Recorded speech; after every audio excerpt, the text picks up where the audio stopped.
大家好，人寿命的长短竟然和人体时钟有关，相信很多朋友还不知道吧？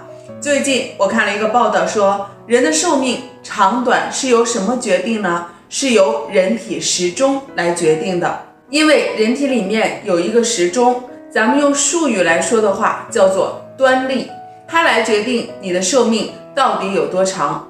到底是怎么回事呢？大家可以先点赞收藏，听我详细说。这个时钟就决定着你寿命的长短，有人活60岁，有人活80岁，有人活到120岁，都是由它决定的。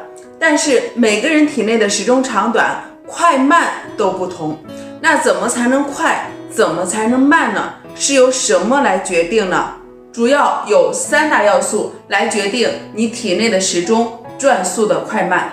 如果体内的时钟转得过快了，那就相对于咱们的寿命变短了。如果体内的时钟转得变慢了，那么相对于你的寿命就变长了。那这3大要素是什么呢？朋友们要注意听了，今天我只说一遍，记不住的朋友请你点个收藏，为自己保存下来。首先咱们第一点，让人体时钟变快的第一个要素是什么呢？就是疲劳。很多人经常疲劳过度，这个疲劳分2种。第一种是脑子里的疲累，就是整天想东想西，想这想那，就没有他不想的事儿，每天操心很多的事儿。另外一种劳累就是咱们身体上的，就是咱们老百姓经常说的老黄牛式的人格，就是不知道劳逸结合，只知道工作干活。所以现在职业病特别多，例如颈肩腰腿疼紧张性失眠紧张性疲劳所以说劳累是影响咱们人体时钟变快的第一大要素。经常劳累，它就噔噔噔的走快了，大家一定要记住。那很多人就说了，我也想休息但是工作的强度让我休息1夜还是累，我能怎么办呢？你们有没有觉得我是一个精力特别充沛的人大家看我每天早上在线备课，中午要录视频剪辑，下午还要开会，晚上要带娃，但是我觉得我真的是眼睛里是放光的，特别有活力。视频最后我教你一招，让你一整天都是元气满满的。那么第2点影响人体时钟变快的要素是什么呢？就是熬夜。我发现很多人是习惯熬夜，到了11点钟还不睡觉，有的呢甚至到了凌晨还在刷手机。你身边有没有这样的朋友呢？简单来说，咱们晚上睡觉是在充电，那白天是在放电。如果晚上只充了50%的电，白天还是要释放100%，就相当于我们在不断的损耗自己的内能量，也就是中医所说的晚上不睡耗伤阳气。所以说熬夜是我们人体时钟转快的又一大要素。本来你的人体时钟很正常，但是你经常熬夜，它就噔噔噔的走快了。大家同意不同意同意的朋友先给这条视频点个赞。那么第3点影响咱们人体时钟加快的是什么呢？大家可能想不到，生气。就你这个人如果爱生气的人和不爱生气的人相比不爱生气的人时钟就走得正常，爱生气的人噔噔噔噔噔噔，时钟始终在加快。本来你的寿命能活到90岁，但是你经常生气，可能你只能到70、80，甚至更短。所以我们平时一定要保持乐观的这种心态才是最好的。这样的人寿命长，大家一定要记住了。所以这3大要素决定了咱们人体时钟的快慢。如果我们把这3大要素都给它解决了，我们平时把坏习惯给它戒掉了，那咱们人体时钟就会放慢下来。你的寿命本来是80，你可能就到了120岁了。但是如果这3个坏毛病不改掉，你本来是80，可能只能到60了，对不对？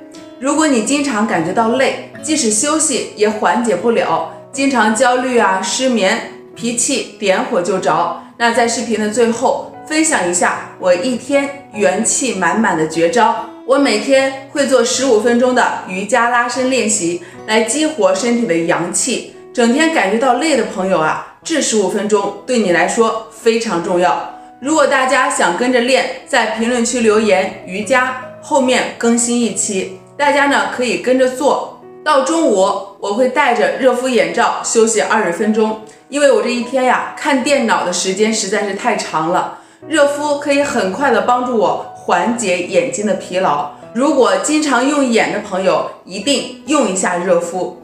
另外我每天会吃2颗黑芝麻丸，这个习惯我已经坚持1年了。唐代孙思邈活了141岁，在他的名著《千金药方》中特意记载了黑芝麻丸9蒸9晒的做法，有条件的朋友可以自己去做一下，没有时间的朋友可以和我一样买几罐做好的。在这里给大家圈出来黑芝麻丸，用它作为零食呢，好吃、营养、健康，一天2粒就够了。那关于本期内容，如果您还有什么想说的，也欢迎在视频下方留言评论。如果觉得视频对您有帮助，还希望您可以收藏转发给身边的朋友和家人。谢谢您的支持和观看，我是坤坤，我们下次见。寿命的长短是由什么决定的？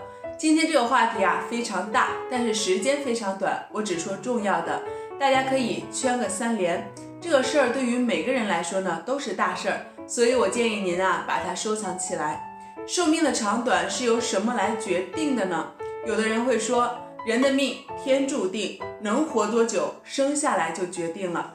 对不起，这个观点是错误的。为什么这么说呢？因为咱们有数据来证明。世界卫生组织研究证明，人的寿命呢，60%取决于生活方式，只有15%取决于遗传因素。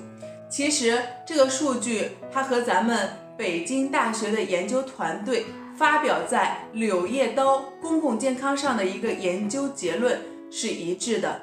研究指出，从30岁的时候保持5种健康的生活方式，可以让人的寿命延长8到9年。那这5种健康生活方式呢，我今天就来给你讲一讲。第一点，严格的戒烟。这个戒烟的重要性，今天我们就不用再讲了，大家都知道。第2点，少喝酒。第3点是健康的饮食，这里面包括呢多吃膳食纤维丰富的食物，以及每周呢至少吃1次鱼类。第4点是要多运动。第5点呢是要保持一个健康的体型，你不要太胖。男性腹围要低于90，女性的腹围要低于85厘米。那研究表明，这5种健康的生活方式主要是可以降低癌症引起的死亡风险，降低慢性呼吸系统疾病引起的死亡风险，以及呢降低心血管疾病引起的死亡风险。所以最后呢送给大家一句话，要想活得有质量，3分靠遗传，7分靠习惯。今天这个视频呢，希望大家不仅要点赞收藏，也建议可以转发到相亲相爱的一家人群里。还想掌握更多健康养生技巧的话，记得点。大家好，我是坤坤，今天给大家介绍一套拍手操。拍手养生呢，自古就有，尤其适合上了一点岁数的人。中医认为呢，所有的疾病都是由于气血失调而造成的。那我们长期坚持拍手，可以帮助打通人体的经络。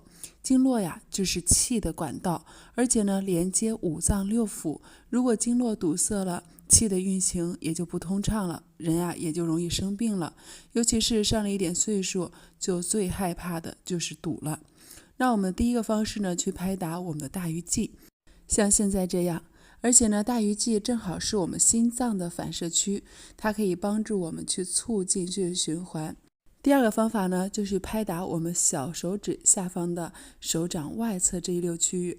这个地方有我们的小肠经，而且对于我们的脾、结肠、12指肠这些都可以通过这个刺激进行一个按摩，它有很多的反射区。我们在拍手的同时呢，去按摩到这些反射区，同时呢，去增加这些内脏的活力，让气血呢更好的运行，去帮助濡养到我们的内脏，从而起到一个养生保健的作用。第3个方法呢，就是自然的合掌，让10根手指都可以互相的碰触到一起，掌心呢和掌根也同时能够拍得到。做拍手练习的时候呢，看上去简单，其实它可以锻炼到我们手臂上的一系列的肌肉群。坚持练习可以帮助去提高肌肉的耐力和活力，尤其是可以帮助缓解掉平时总容易手脚冰凉、一些头晕身体总感觉到疲累睡得不好、神经有一些衰弱这些情况。我们手部的穴位非常的丰富，经常做拍手的动作对人体养生保健是有很大好处的。拍手的时候，动作呢可以缓慢、有节奏，力度适中。你可以每次连拍30下左右，每一次呢这3个做下来能够坚持到15分钟到20分钟左右。注意呢，不要刚吃完饭马上练，可以半个小时以后去练。小动作大妙处，一起练起来吧。